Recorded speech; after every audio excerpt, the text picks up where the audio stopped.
Let us now make our voices heard.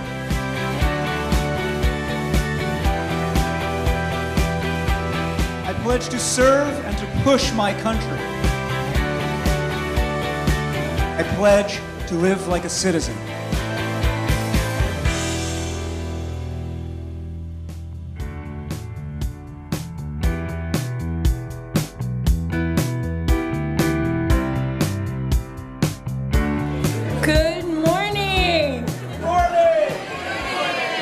Okay, wait, Eric was the loudest person who said that, so I'm going to say it again. Good morning. Good morning. That was great. That sounded like music, which we'll do more of soon. My name is Janae Kane.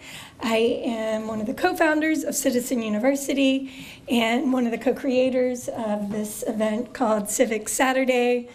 It's not really an event. This gathering, this movement. Welcome. Welcome to all of you who came here today. We're so happy to have you. Let me see if this is your first time at a Civic Saturday gathering. Everybody look around and see this.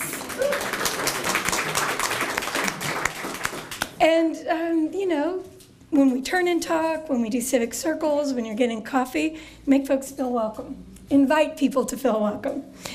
Okay, and we are also very thankful to those of you who are back here again. And go ahead and raise your hands just so you can be seen.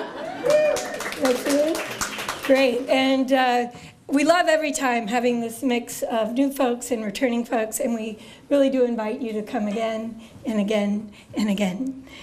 We'd also like to welcome the Seattle Channel, who have been a great partner of ours, and we're glad they're here filming today to extend and share this event with their viewers.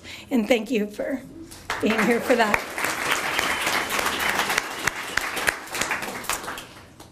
So something I don't need my glasses for, and I'd like to start off a Civic Saturday asking everyone just to take some time to center themselves, to connect with others without talking, and just be together and know that you're being held by the community of people that are gathered here today.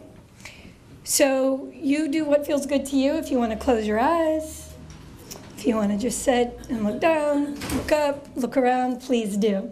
I'm going to count us down from 5 to 0. And also know that the trees and the birds and the daffodils and all those other little buds and sprouts around town are doing their job. Spring is on the way. I heard the most beautiful little bird this morning, so that's what I'm going to focus on. So if we can close our eyes, tune out that noise. You can do it. Take in a deep breath through your nose. We're here. Let it out through your mouth. Again. One more time, exhale. We're going to inhale, and when you exhale, make a little sound. And we're just going to sit maybe a minute together. 5, 4, 3, 2, 1, 0. All right, just start to wiggle your toes a little bit, move your legs around, shake your hands a little bit, roll your shoulders around, look up, shake your head a little bit. So glad you're here. All right. Hello, everybody. Hello. All right, so I'm going to share with you a little bit about what we're going to be doing today. But before I do that, I want to share with you what we at the Citizen University team have been doing. So my name is Kayla DeMonte. For those of you who have been around for a little while, you know we have excitedly been talking about taking these Civic Saturday events across the country. And I'm happy to say that we have started to do that. Yay! So we kicked off our national events last month in New York City at the Public Theater. So we now have an East Coast contingent of, yes, that deserves applause. And in the coming months, we'll be headed to Nashville, Des Moines, Iowa, Portland, Maine, Atlanta, Detroit, all over. So please keep an eye out on our website. If you have friends or family in communities across the country, please send them our way, and we will do our best to keep you updated on where we're headed. We also just excitedly held our very first Civic Seminary program. And what that was, we had 11 people from all over the country come here to Seattle for a 3-day intensive where they were trained in how to do their own Civic Saturday, build their own Civic Saturday communities where they live. So those events will also be happening in communities across the country, and Eric will share a little bit more about that. But as we expand and grow, we also want to make sure we're thinking about you here in Seattle too. So at the end of the event, we'll share a little bit some ways that we've been thinking about how this community in this room can connect more with each other, both at our events here and outside of these four walls, as well as introduce some activities we're going to do at our April event. So let's dive right in. If this is your first time joining us, we'll tell you a little bit about what's going to happen here today. So we're going to hear some powerful poetry in a moment from Na, one of our favorite local poets. We'll sing together with the help of great musician Michael Feldman. Community members will be sharing readings of civic scripture. Eric will deliver a civic sermon, and we'll also get a chance to reflect and connect with each other at a few moments throughout the program. After it ends, please feel free to help yourself to more snacks and coffee and stick around and chat. So with that said, I would like to welcome first up, Na.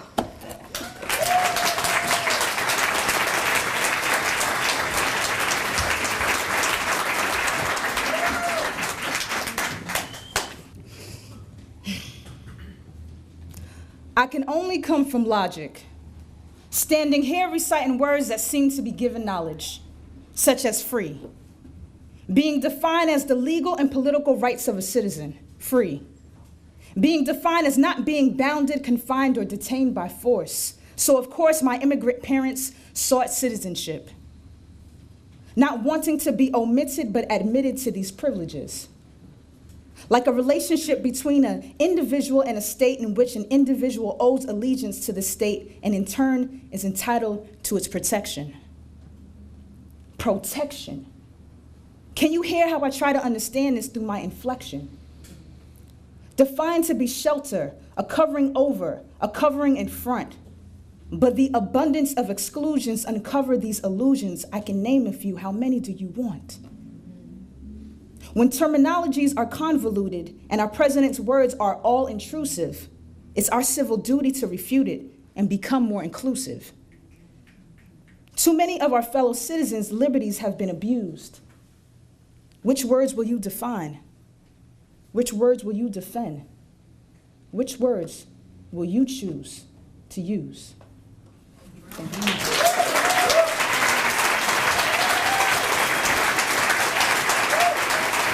Thank you. Thank you so much, Na. For the next few minutes, we want to give you all a chance to talk and meet each other a little bit. So we're going to spend the next 8 minutes. We're going to ask that you turn to someone next to you, preferably someone that you don't know, and talk a little bit on this question. How has the idea of what it means to be a citizen changed or stayed the same for you over the past year? So we'll have 8 minutes. Go ahead and begin.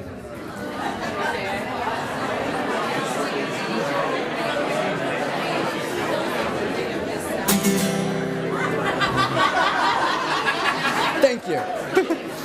You'll have more time to continue the conversations later today. I'd like to welcome our musician Michael Feldman, who's going to lead us in. I'm Ben Phillips. I'm on the Citizen University team. Thank you. But I'm not going to lead us in song. Instead, Michael Feldman will. Hello. Take out your hymnal, and we're going to be starting with "This Land Is Your Land."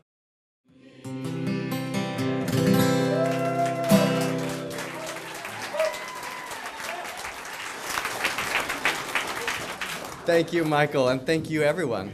I'd like to invite our 3 readers up at this time.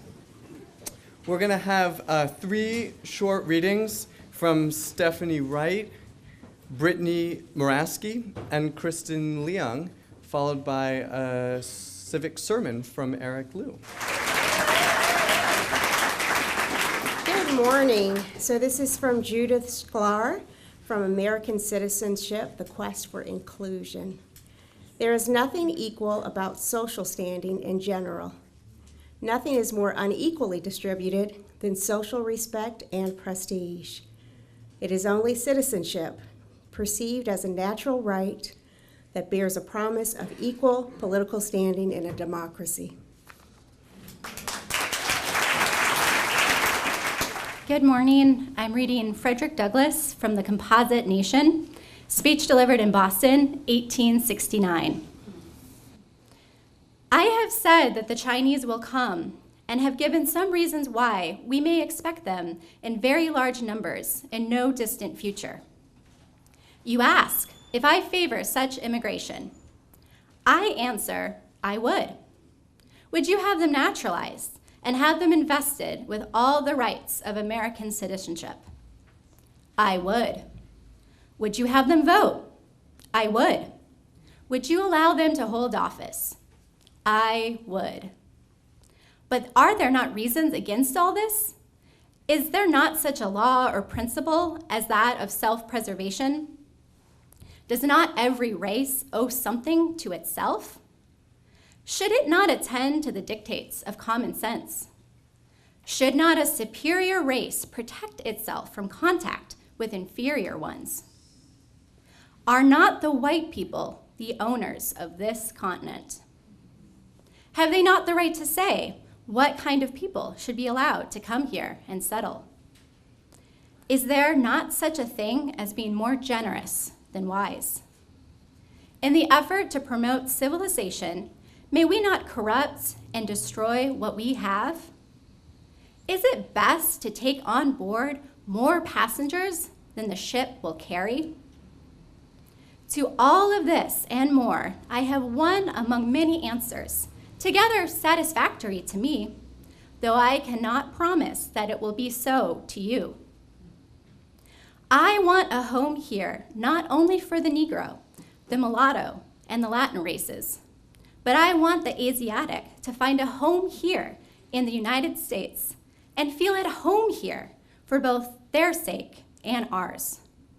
Right wrongs no man. If respect is had to majorities, the fact that only 1/5 of the population of the globe is white, the other 4/5 are colored, ought to have some weight and influence in disposing of this and similar questions. It would be a sad reflection upon the laws of nature and upon the idea of justice, to say nothing of a common creator, if 4/5 of mankind were deprived the rights of migration to make room for the 1/5.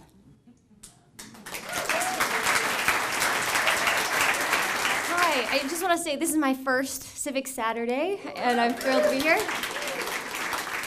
I felt honored when I was asked to read. It was a surprise, and then I looked over what I was asked to read, and I thought, we're just diving right in, aren't we? Okay, so this is from John C. Calhoun from Slavery is a Positive Good, a speech delivered on February 6th in 1837. I fearlessly assert that the existing relation between the two races in the South, against which these blind fanatics are waging war, forms the most solid and durable foundation on which to rear free and stable political institutions. It is useless to disguise the fact. There is and always has been, in the advanced stage of wealth and civilization, a conflict between labor and capital. The condition of society in the South exempts us from the disorders and dangers resulting from this conflict and explains why it is that the political condition of slaveholding states has been so much more stable and quiet than that of the North. The experience of the next generation will fully test how vastly more favorable our condition of society is to that of other sections for free and stable institutions, provided we are not disturbed by the interference of others.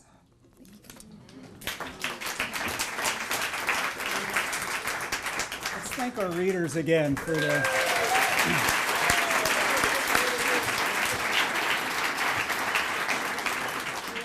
And I want to thank all of you for joining us today. This is just tremendous, the energy in this room. I'm Eric Liu. I'm a co-founder of Citizen University. And I also want to thank our friends at the Seattle Channel for being here to film us today as part of a show that we've created together with them called Citizen University TV. And last but not least, I want to thank and acknowledge our hosts here at the Hillman City Collaboratory. It's awesome to be here. Civic Saturday, as many of you know, is a regular gathering that's a civic analog to church or mosque or synagogue. We've been holding these gatherings all across Seattle since November 2016. And now, as Kayla told you earlier, we're taking them to communities all across the country. 2 weeks ago, we were in New York at the Public Theater, the place that, by the way, incubated the great immigrant revolutionary musical Hamilton. And we'll be going to places that Kayla mentioned, Des Moines, Atlanta, Dallas, Los Angeles, Detroit, Nashville, Portland, Maine, and others. And 1 week ago as well, we launched our brand new Civic Seminary. We brought in a cohort of 11 leaders from Illinois, Florida, North Carolina, Texas, Oregon, Rhode Island, Arizona, DC, Missouri, and Indiana. We steeped them in the principles and the practice of American civic religion. And we trained them to lead Civic Saturdays of their own in their own communities.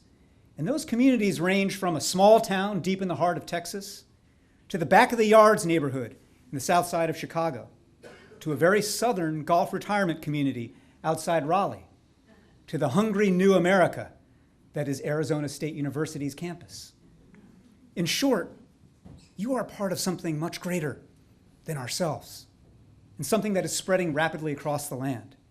And it's fitting that we gather here today in a new economy co-working space that's located in an old, proud South Seattle neighborhood that often gets overlooked.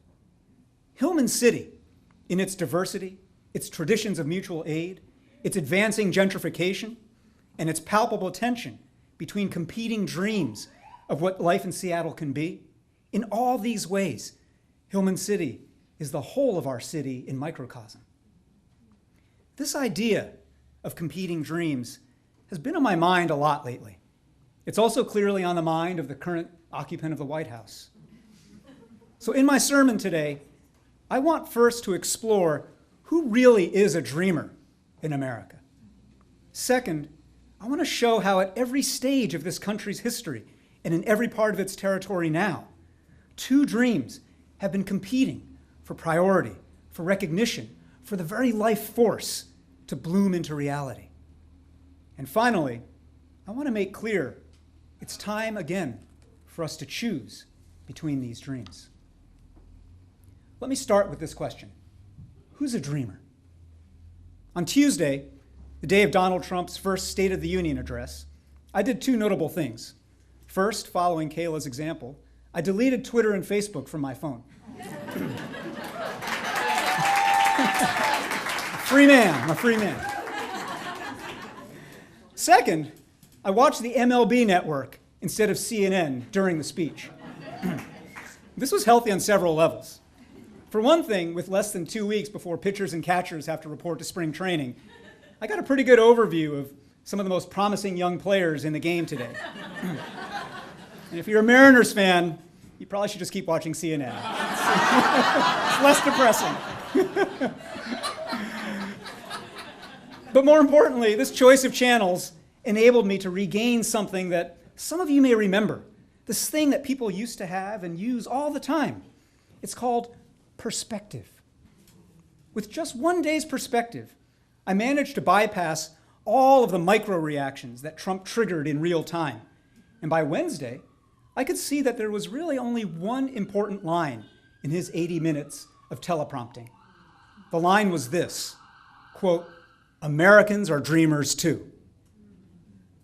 As a former White House speechwriter, I must say, this was a pretty effective line.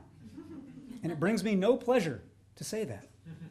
What Trump was referring to are the young undocumented immigrants, blamelessly brought here as children, who remember only life in this country, who have been students and soldiers and contributors to this country, who under the DREAM Act would have been able to achieve a pathway to citizenship and who have stepped out of the shadows, come out openly, and named themselves into existence as dreamers.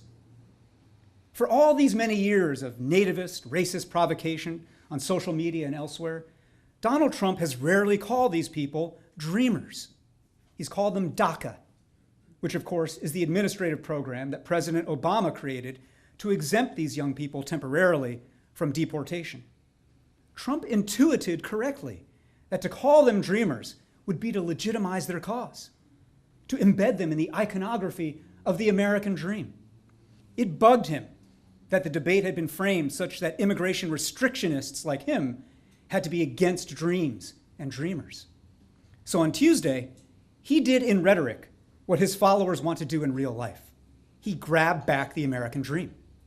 When Trump said those 4 words, Americans are dreamers too, he did 3 big things. He re-alienized the young undocumented dreamers, defining them as something other than American. He showed his base how to dress up resentment and scapegoating in the appealing garb of aspiration and fair play. And he gave permission to anyone feeling sympathy for the undocumented to care a little bit less about them because, well, America for Americans and America first. Within minutes, white nationalists were making memes on social media with his 4 potent words. And in every meme, the image was of a clean-cut, smiling white family. They heard him loud and clear. To be fair, though, it's not just white supremacists and bigots who are motivated by the moral impulse to punish perceived line cutters. The New York Times had a piece recently about legal immigrants from all over the world, people of color, who are fiercely opposed to any deal that would reward undocumented people for coming here illegally. And yet, I'm reminded of a conversation I recently had with an immigrant in Minnesota whose whole family, him, his wife, his children, were in the United States illegally. He was describing hard conversations with white friends and neighbors who were adamant about deporting all the illegals.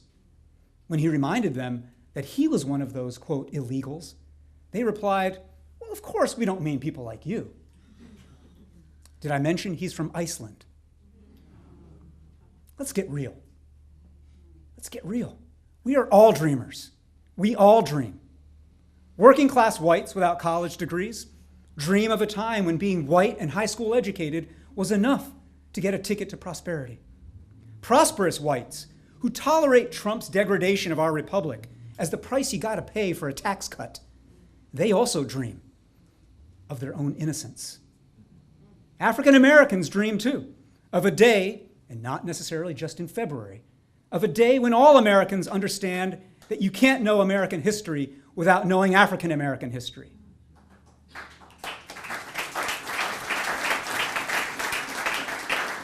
And I, the son of immigrants who by coming here made citizenship my birthright, I also dream. I dream of a day when everyone lucky enough to be born a citizen thinks about what it would be like if he had to earn it. And you know who else is a dreamer? A dreamer.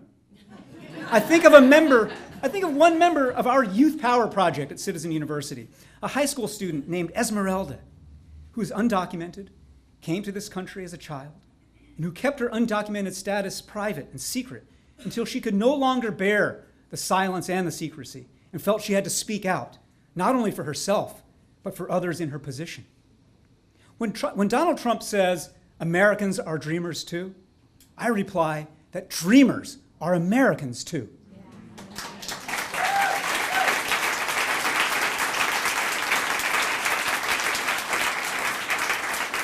Young undocumented immigrants are, of course, not citizens of the United States.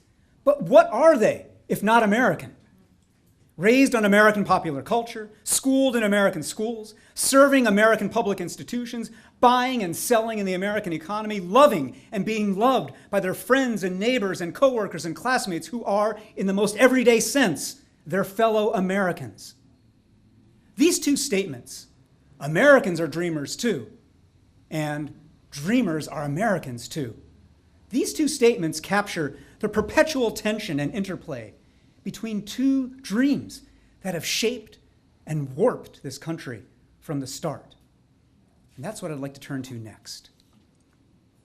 When we talk about the American dream, we ought to be more precise. There are, in fact, two variants of this dream, one for the insider and one for the outsider. The insider is someone already in the circle, already a member of the society, who holds some relative social standing and has a desire for more. He dreams of preserving and extending the status he currently holds. He prizes security. He is loss sensitive and risk averse. He sees things in a zero-sum way and believes that an influx of newcomers threatens to dilute his power and standing. The outsider stands on the other side of the circle. She dreams of entering it, of attaining the recognition and respect that comes with being included. She hungers for equal standing, and because of that hunger and the promise of great gain, she is willing to take great risks and to challenge the status quo. She sees things in a positive some way and believes that her arrival and her presence will make the whole stronger. Now, you might think, the way I've laid that out, that I'm stacking the deck. And it's true that one way to see the difference and the relationship between the insider and the outsider dreams is to say that immigration restrictionists and white supremacists and male chauvinists and anti-Muslim and anti-Semitic scapegoaters, they dream the insider dream, while immigrants and people of color and women and religious minorities dream the outsider dream. But that's too easy. For one thing, think about those immigrants I mentioned earlier, who came to the United States legally, often through arduous processes and dangerous circumstances. They see themselves as having earned insider status the hard way, the proper way. It would be foolish morally and politically to dismiss their point of view. And let's bring it home. It's not just Trumpist right-wingers who dream the insider dream. It's liberal Seattleites too. People in Hillman City, or Columbia City, or the Central District, or Ballard. People who have progressive beliefs and credentials, but resent the flood of tech newcomers who are upsetting the equilibrium of relationships and custom and relative clout in their neighborhoods. It's also people of color who resent the gentrification of what had been their neighborhoods and who resist displacement and the loss of place and identity. On the other side, meanwhile, the outsider dream is not per se praiseworthy or wise. Trump himself came to power selling an outsider dream against establishment insiders of both parties. And his assault on the norms of democracy and the rule of law has been marked by the same sense of righteous grievance that powers every outsider movement. And left-wing outsiders sometimes issue utopian calls for an end to borders and nations altogether, forgetting that nation-states, for all their failings, are still the only institutions with the moral agency and capacity to defend the weak and the outsider. And forgetting, too, that if you owe the same duty of care to everyone, you will, in the end, be useful to no one. Nations do matter, and they do have a right to decide who's in them. The question is, though, on what basis? On the basis of whiteness or some other inherited indelible characteristic? Or rather on the basis of proven fidelity to universal values and proven contribution? Here in the United States, at least for the time being, we get to decide on what basis. Let's recognize that we are all at various times, and often at the same time, acting as both insiders and outsiders. Trump, in fact, is proof that these two dreams are inseparable. From the start of his national political career, he has made white insiders feel like they had been made into outsiders by bad immigration deals and bad trade deals. And so he was able to activate both their desire to protect the advantages and entitlements of being white American citizens, and yet, while doing so, to feel like innocent victims. We have all felt both these impulses. To achieve an American dream of a house with a yard with a fence that other people can't climb over, and to achieve an American dream of hustling your way from being a nobody to being a somebody. One focuses on accumulating and protecting your gains, the other on having nothing to lose. But the oldest American story is that of outsiders who do manage to hustle their way into becoming insiders, and then almost immediately turn around to keep out the next wave of outsiders. Every generation of immigrants after the Mayflower has tried to pull this trick. And I'll go further. The very idea of being American has from the start been defined negatively by who could be defined as not American. 27 years ago, a Harvard professor of government named Judith Shklar wrote a slim book called American Citizenship, The Quest for Inclusion. We heard a little piece of it in the readings. Now, don't let the dry title of that book deceive you. This is one of the most electrifying volumes I've ever read. And what it says is this: citizenship in America has never been really about the Constitution first. It's been about social standing and the social recognition that citizenship confers upon a person, and about how the value of what is conferred arises from how it is denied.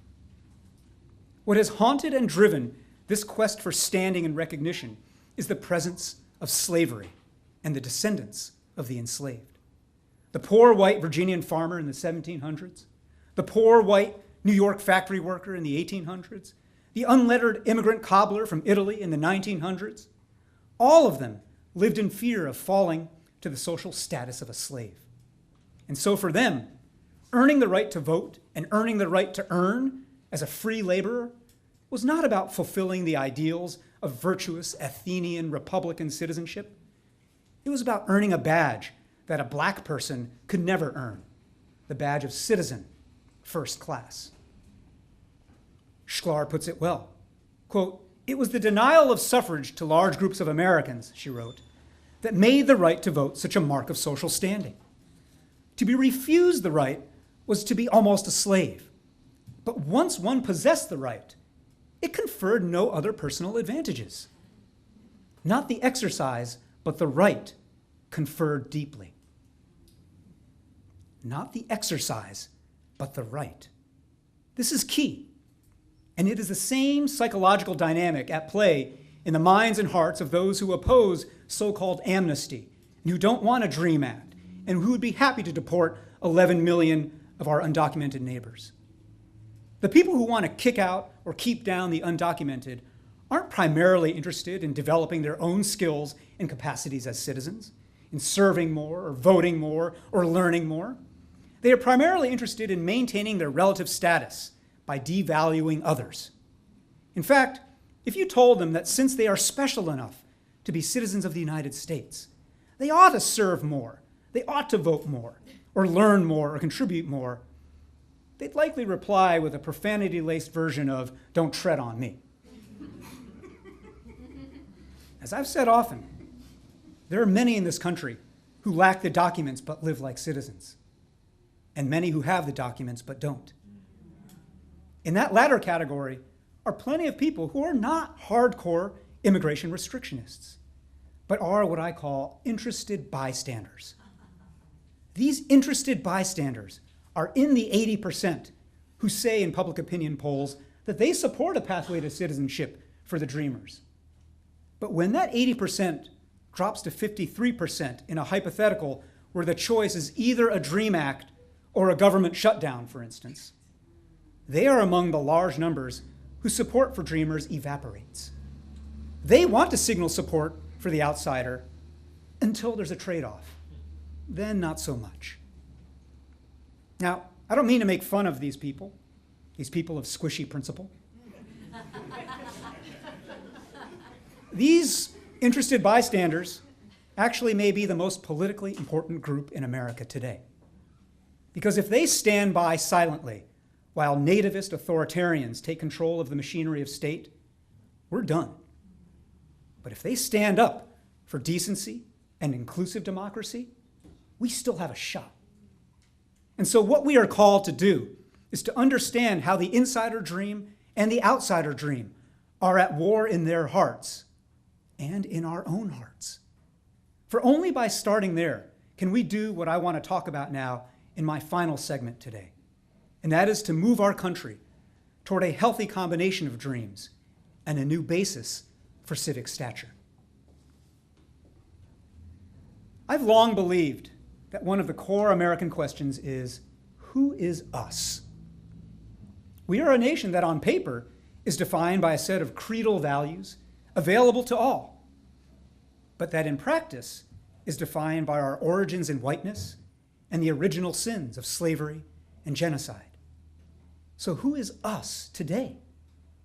All American politics is a contest over that question, and it's about defining circles of us that have the potency to win elections and change cultures.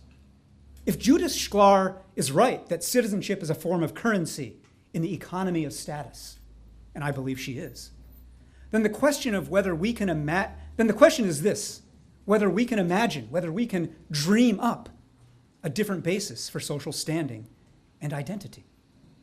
There are two ways to do this, two habits of mind and heart that we can all practice as members of the community. The first is to look at what we deem to be good as if it were bad, and vice versa. Last weekend, when we were with the first cohort of our civic seminary, we had the members do a simple exercise. There were two maps of the United States up on the wall, side by side. On one, we asked them to put Post-its listing their hopes and aspirations for America. On the other, their fears and concerns for America. As the Post-its on both maps were being read aloud, one seminarian asked a simple question: what if we swapped headers? That is to say, what if we moved the hopes and aspirations sign above the map with all the fears and concerns? And what if we move the fears and concerns sign above the map with all the hopes and aspirations? This was kind of mind-blowing, because it forced us to stretch our conception of the good and the bad and the us for whom anything would be good or bad. Originally, under hopes and aspirations, folks had posted ideas like, the common good becomes a common idea, or confronting our collective addiction to racism, sexism, and classism, or accountability for the impact of our choices and actions on others and on the environment. But seeing these ideas now as things to fear, as reasons for concern, made us step into the shoes of those who might see it that way. What was potentially oppressive about talk of the common good? How did people feel misunderstood or even attacked by the very premise that society is addicted to racism, sexism, and classism? Conversely, under fears and concerns had been posted ideas like this: not being able to bring diverse voices to the table, or historical amnesia, or climate catastrophe. And here, it wasn't just about trying to empathize with those who might actively welcome such things, but also about seeing why, even if you believe those things sincerely to be threats, why you too might be able to reframe them as opportunities. A climate catastrophe, for example, might be the only thing that forces the widespread policy and behavior changes that are going to be needed to save humanity. Now, what made this experiment of swapping our dreams and our nightmares so useful was that it opened up possible ways to bring others into a sense of belonging and recognition. It opened up the possibility of asking the interested bystander, who wants to be seen as inclusive, but is also drawn to the politics of exclusion, what are you afraid of? What are you afraid will happen if we go down this path of inclusion? What do you mistrust about these outsiders and their dreams? We can ask this at every fractal scale, at the level of our neighborhood, at the level of our city, at the level of our changing nation. And from there, it is possible to say to this other American dreamer, we share a fear about not being respected. We share a fear about being taken advantage of. We share a fear about being isolated and picked off by those who have organized to exploit us. And as we share fears, so can we share hopes. The combination of your hope and mine diminishes neither. That was the message of Frederick Douglass's astonishing and little appreciated speech in defense of Chinese immigration in the 1860s. As he put it, right wrongs no man. And this brings me to the second way we can try to change the basis for standing and identity in America. And that is to acknowledge the universal reflex to define oneself against others, but to channel that impulse in a more constructive direction. To put it simply, my message for people who want to scapegoat Mexican immigrants or Muslims for their troubles isn't stop scapegoating. It's, you've got the wrong scapegoat. Massive corporations and monopolies that have punished local labor by globalizing capital, while rigging the compensation game for executives into a heads I win, tails you lose game, that's your scapegoat. 10 or 11 corporations and the members of Congress they own have done more damage to the American worker in the last 4 decades than 10 or 11 million undocumented immigrants.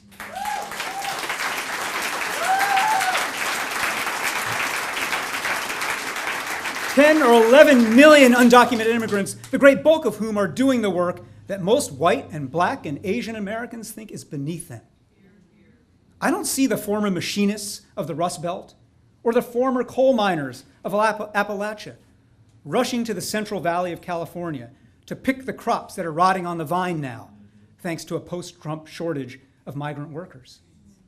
Nor do I see those machinists and miners organizing at scale in labor unions or other worker power associations to push back against organized corporate money.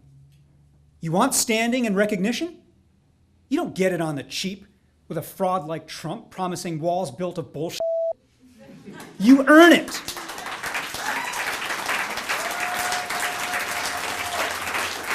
You earn it, and you earn it. It's time for any American who feels disenfranchised to stop acting like you're entitled by birth to be an insider and to bring an outsider's hustle, an immigrant's hustle, to claim your place and to overcome the game riggers. The game rigging elites who preach trickle-down economics but practice upward distribution of wealth, that's your scapegoat. That's the proper focus of your fury.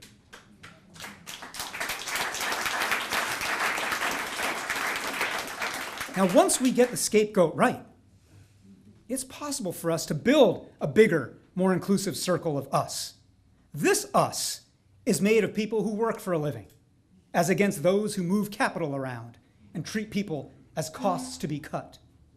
This us is made of people who won't be divided and conquered by the old playbook of stoking white fear or zero-sum resentments among people of color.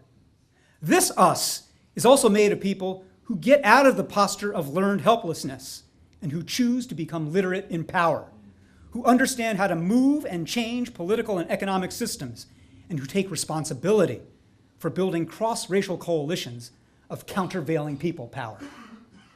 When Trump first started saying, "Make America great again," people assumed he was looking back to the 1950s, before globalization, before the civil rights movement and feminism and gay rights, before the apex of the American empire. But it turns out we had the decade wrong. His most malevolent advisors and allies admire the 1920s, not the 1950s. It was in the 1920s, after mass immigration from Southern and Eastern Europe, after a cataclysmic First World War that highlighted the dangers of global engagement, after a surge of socialist and anarchist and revolutionary activism here in the United States. It was then that the Klan came back strong. It was then that nativists took over the United States government.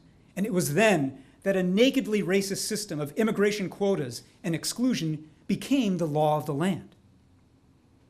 But cultural protectionism, like economic protectionism, buys its beneficiaries only a temporary and artificial sense that they've become better off. And then it collapses on itself. Walls will always get bypassed, from above, from below, and from all around. In the 20s, everyone built a wall, from the domino sequence of national tariffs to the French folly of the Maginot Line, which the Germans sidestepped simply by rolling through the Low Countries. By the 30s and the 40s, the world, the entire world, was on fire. The 1820s teach us the same lesson. John C. Calhoun didn't live to see the fire, but fire surely consumed his beloved slaveholding South. His views, which we heard in our readings today, his views are repugnant and they are deeply American. Calhoun, whom the historian Richard Hofstadter once dubbed the Marx of the master class, perceived with Marxist acuity that the material and psychological stability of the South was dependent entirely on its peculiar solution to the problem of labor costs. But Calhoun had fooled himself into thinking that this was actual stability and that it could last forever. It wasn't, and it couldn't. It was disturbed not by the interference of outsiders and northerners, but by its own, to use a phrase that Marx used, internal contradictions. If we don't want the 2020s to look like the 1920s or the 1820s, we'd better build a bigger story of us, one that combines the insider's dream of security and the outsider's dream of opportunity, and both of their desires for dignity, where a populism of the left can counter a populism of the right and yield a populism of the decent, of the striving contributor, of those willing to earn their citizenship in every sense. Let me close with another passage from Douglas's speech, his Composite Nation speech. We shall spread the network of our science and civilization over all who seek their shelter, whether from Asia, Africa, or the isles of the sea. We shall mold them all, each after his kind, into Americans, Indian and Celt, Negro and Saxon, Latin and Teuton, Mongolian and Caucasian, Jew and Gentile.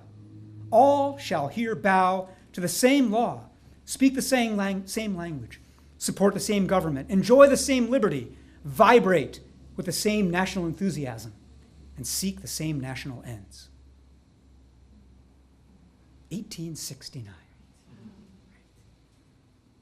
That was what we today would call intersectional. Imagine an America that is in fact that intersectional. Imagine an America where a fair shot has replaced a white face as the standard for participation, where contribution rather than consumption is the measure of civic status, and where the only individuals we treat as second class are those who want to treat entire groups as second class.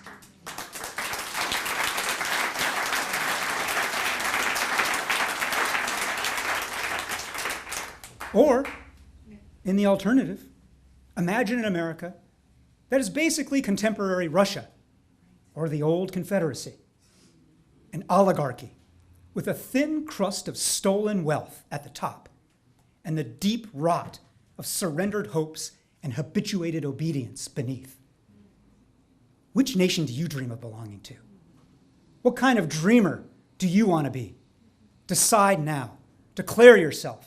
And with the people sitting around you today, and those who you know still stand on the sidelines, bring that country into bright and vibrating being.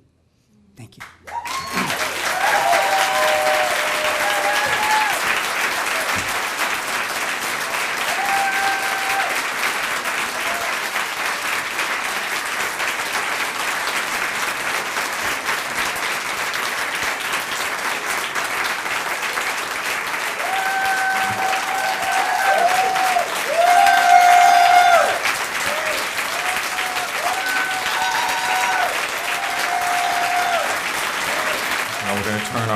To what a wonderful world.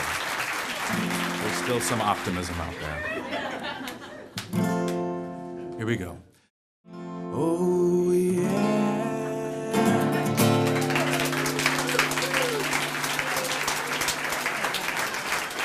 What's that you say? One more song? Well, all right. We're going to end now with All You Need Is Love, made famous by the Beatles. Please, we're passing out kazoos at this very moment. If you like a kazoo, please raise your hand. We got some in the middle over here. Got some in front. I've got an extra. Here you go. Now, if we don't remember how to kazoo, you hum into the bigger end, and not the smaller end. And what really helps is if you think of a nasal, think of like a na or a da, seems to work. Bring that nice buzzing forward. Don't worry, everyone sounds ridiculous. It's great. For people that did not get kazoos, there are bubbles being passed around as well. And we have a lot of multimedia going on, so please blow responsibly.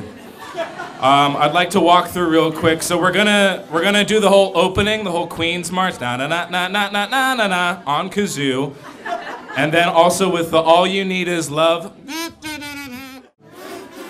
Perfect. We're gonna get to that. It's gonna be so much fun. And the second, Love, Love, Love on your paper. That's the guitar solo, the George Harrison guitar solo. Go ahead and kazoo solo. It'll be great. All right, here we go. Queen's March.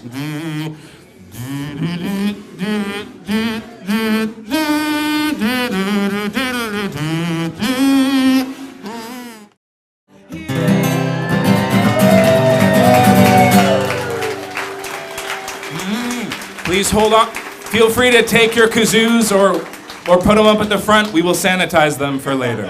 Thank you so much. One more round of applause for Michael. Thank you.